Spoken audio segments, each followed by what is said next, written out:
പത്തനംതിട്ട കോഴഞ്ചേരി കുറിയന്നൂർ കേന്ദ്രീകരിച്ച് സാമ്പത്തിക സ്ഥാപനം നടത്തി നൂറുകണക്കിന് നിക്ഷേപകരിൽ നിന്ന് കോടിക്കണക്കിന് രൂപ തട്ടിപ്പ് നടത്തിയ ജി ഫിനാൻസിന്റെ ഉടമകളും ഒളിവിൽ കഴിയുന്ന സിന്ധു, മരുമകൾ ലേഖാലക്ഷ്മി എന്നിവരെ പോലീസ് അറസ്റ്റ് ചെയ്ത് തട്ടിപ്പിന്റെ നിജസ്ഥിതി പുറത്തുവിടണമെന്ന് ജി ഇൻവെസ്റ്റേഴ്സ് വെൽഫെയർ അസോസിയേഷൻ ഭാരവാഹികൾ പത്തനംതിട്ടയിൽ പത്രസമ്മേളനത്തിൽ ആവശ്യപ്പെട്ടു. ഇത്രയും സമയമായിട്ട് എന്തുകൊണ്ട് നമ്മുടെ പോലീസ് അധികാരികൾക്ക് അവരെ കണ്ടെത്താൻ കഴിയും? അവരാണ് ഇതിന്റെ മാസ്റ്റർ ബ്രെയിൻ.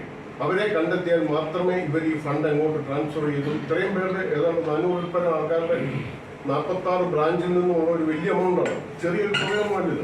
ഇത്രയും തുക അവരെങ്ങോട്ട് ട്രാൻസ്ഫർ ചെയ്തു. അത് രാജ്യത്തിന് പുറത്തേക്ക് നടത്തിയോ അതോ മറ്റു എന്തെങ്കിലും പ്രസ്ഥാനങ്ങൾക്ക് വേണ്ടി കൊടുത്തു. SP-യുടെ നിലപാട് അപ്പോൾ തന്നെ അദ്ദേഹം വിവിധ സ്റ്റേഷനിൽ അറിയിക്കുകയും പരാതി കൊടുത്തവരെല്ലാം പോയി നമ്മുടെ FIR-ന്റെ ഇതൊക്കെ കളക്ട് ചെയ്യാനും പറഞ്ഞു. അദ്ദേഹം വേണ്ടവിധം കൈകാര്യം ചെയ്തു, ഞങ്ങൾ മുൻവെച്ചെന്നാണ് അറിവ്. പക്ഷെങ്കിൽ ഒരു മെല്ലപ്പോക്ക് നയമാണ് എന്നുള്ളതാണ് മറുവശം. സ്ഥാപനത്തിന്റെ ഉടമകളായ ഗോപാലകൃഷ്ണൻ, മകൻ ഗോവിന്ദ് എന്നിവരെ പോലീസ് അറസ്റ്റ് ചെയ്തിട്ടും ഒളിവിൽ കഴിയുന്ന മറ്റുള്ളവരെ പോലീസ് അറസ്റ്റ് ചെയ്യാത്തത് ദുരൂഹതയ്ക്ക് കാരണമാകുന്നതായും ഭാരവാഹികൾ പറഞ്ഞു. ജീവിതകാലം മുഴുവൻ രക്തം വിയർപ്പാക്കി സമ്പാദിച്ച പണം ഈ സ്ഥാപനത്തിൽ നിക്ഷേപിച്ച ശേഷം ചികിത്സാ ചെലവ്, മക്കളുടെ വിദ്യാഭ്യാസം, വിവാഹം, ഭക്ഷണം, യാത്ര തുടങ്ങി ദൈനംദിന ജീവിതം വഴിമുട്ടിയതായും സ്ത്രീകൾ ഉൾപ്പെടെയുള്ള നിക്ഷേപകർ പറഞ്ഞു. നീതി യാഥാർത്ഥ്യമാക്കണമെന്നാവശ്യപ്പെട്ട് അസോസിയേഷന്റെ നേതൃത്വത്തിൽ 21-ന് പത്തനംതിട്ട കളക്ടറേറ്റ് പടിക്കൽ നിന്ന് ആരംഭിച്ച് SP ഓഫീസ് പടിക്കൽ പ്രതിഷേധ മാർച്ച് നടത്തുമെന്നും ഭാരവാഹികൾ പറഞ്ഞു. News bureau, Pathanamthitta.